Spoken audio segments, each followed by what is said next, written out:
ಪಕ್ಷದ ಸಂಘಟನೆಗೆ ಕುರಿತು ಈಗಾಗಲೇ ಸಾಕಷ್ಟು ಪಕ್ಷದ ಕಚೇರಿಯಲ್ಲಿ ಸರಣಿ ಸಭೆಗಳನ್ನ ಮುಕ್ತಾಯ ಮಾಡಿದ್ದೇವೆ.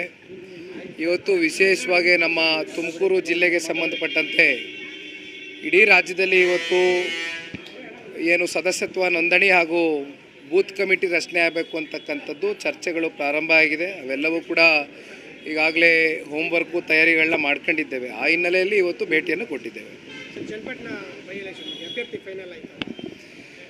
ಚನ್ನಪಟ್ಟಣ ಉಪಚುನಾವಣೆ ಕೇವಲ ಚನ್ನಪಟ್ಟಣದಲ್ಲಿ ಅಷ್ಟೇ ಅಲ್ಲ, ಇವತ್ತು ಸಂಡೂರು ಇರ್ಬೋದು, ಶಿಗ್ಗಾವಿನಲ್ಲಿರ್ಬೋದು, ಚನ್ನಪಟ್ಟಣ ಮೂರು ಕಡೆ ಇವತ್ತು ರಾಜ್ಯದಲ್ಲಿ ಉಪಚುನಾವಣೆಗಳು ನಡಿಬೇಕಾಗಿರ್ತಕ್ಕಂಥದ್ದು.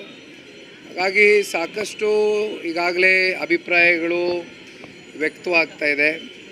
ಭಾರತೀಯ ಜನತಾ ಪಾರ್ಟಿಯ ರಾಜ್ಯ ನಾಯಕರು, ನಮ್ಮ ರಾಜ್ಯ ನಾಯಕರು, ಕೇಂದ್ರದ ಭಾರತೀಯ ಜನತಾ ಪಾರ್ಟಿಯ ರಾಜ್ಯ ನಾಯಕರು ಎಲ್ಲ ಕೂತ್ಕೊಂಡು ಚರ್ಚೆಯನ್ನು ಮಾಡ್ತಾ ಇದ್ದಾರೆ. ಸೂಕ್ತವಾದಂಥ ಸಂದರ್ಭದಲ್ಲಿ ತೀರ್ಮಾನ ಕೈಗೊಳ್ಳುತ್ತೇವೆ. ಯೋಗೀಶ್ವರ ಅಭ್ಯರ್ಥಿ ಆಗಬೇಕಂತ ಬಿಜೆಪಿಯವರು ಪ್ರಯತ್ನ ಮಾಡ್ತಾರೆ, ದೆಹಲಿಯಲ್ಲಿ ಮೀಟಿಂಗ್ ಕೂಡ ಮಾಡ್ತಾ ಇದ್ದಾರೆ. ಚರ್ಚೆಗಳು ಆಗಬೇಕಾಗ್ತದೆ. ಆರೋಗ್ಯಕರವಾದಂಥ ಒಂದು ಚರ್ಚೆಗಳು ಆದಾಗಲೇ ಫಲಿತಾಂಶ ನಮ್ಮ ಪರವಾಗಿ ಬರಲಿಕ್ಕೆ ಸಾಧ್ಯ.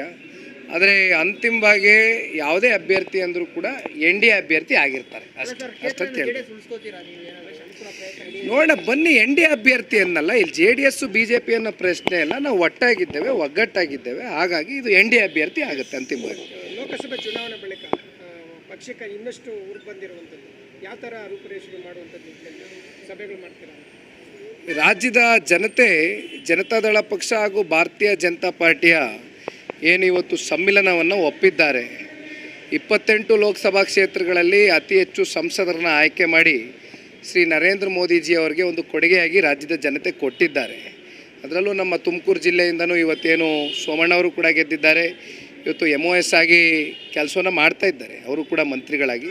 ಹಾಗಾಗಿ ರಾಜ್ಯ BJP ಮತ್ತು JDSನ ಹೊಂದಾಣಿಕೆಯನ್ನು ಒಪ್ಕೊಂಡಿದ್ದಾರೆ. ಬಹುಶಃ ಮುಂಬರ್ತಕ್ಕಂಥ ಸ್ಥಳೀಯ ಚುನಾವಣೆಗಳಿರ್ಬೋದು, ಅದೇ ರೀತಿ ಮುಂಬರ್ತಕ್ಕಂಥ ವಿಧಾನಸಭಾ ಚುನಾವಣೆಯಲ್ಲಿ ನಾವೆಲ್ಲ ಒಟ್ಟಾಗಿ ಒಗ್ಗಟ್ಟಾಗಿ ಹೆಜ್ಜೆಯನ್ನು ಹಾಕ್ತೇವೆ. ದರ್ಶನ್ ಅವ್ರ ಕೇಸಿಗೆ ಸಂಬಂಧಪಟ್ಟ ಹಾಗೆ ಪದೇ ಪದೇ ಅವರು ಕಾನೂನನ್ನು ಮೀರುವಂಥ ರೀತಿ ನಡ್ಕೊತಾ ಇದ್ದಾರೆ. ಒಬ್ಬ ಮಾದರಿಯ ವ್ಯಕ್ತಿಯಾಗಿ ರೂಪಗಳಿಗೆ ಸಾಧ್ಯನೇ ಇಲ್ವಾ ದರ್ಶನ್ ಅವರು? ಯಾಕೆ ಹಿಂಗಾಗ್ತಿದೆ? ಇಲ್ಲಿ ಅದ್ರ ಬಗ್ಗೆ ಎಲ್ಲ ನಾನೇನು ಹೆಚ್ಚಾಗಿ ಮಹತ್ವ ಕೊಡ್ತಕ್ಕಂಥ ಅವಶ್ಯಕತೆ ಇಲ್ಲ. ಕಾನೂನಿದೆ, ನೀವು ಹೇಳ್ದಂಗೆ ಕಾನೂನಿಗಿಂತ ದೊಡ್ಡವರು ಯಾರೂ ಇಲ್ಲ. ಕಾನೂನಿಗೆ ಎಲ್ಲರೂ ಕೂಡ ತಲೆಬಾಗಬೇಕಾಗ್ತದೆ. ಹಾಗಾಗಿ ಇದಕ್ಕೆ ಹೆಚ್ಚು ಪ್ರಾಮುಖ್ಯತೆ ಕೊಡ್ತಕ್ಕಂಥದ್ದೇನಿಲ್ಲ. ಬನ್ನಿ, ಥ್ಯಾಂಕ್ ಯು. ರೈಟ್, ಏನಿಲ್ಲ, ನಡೀರಿ.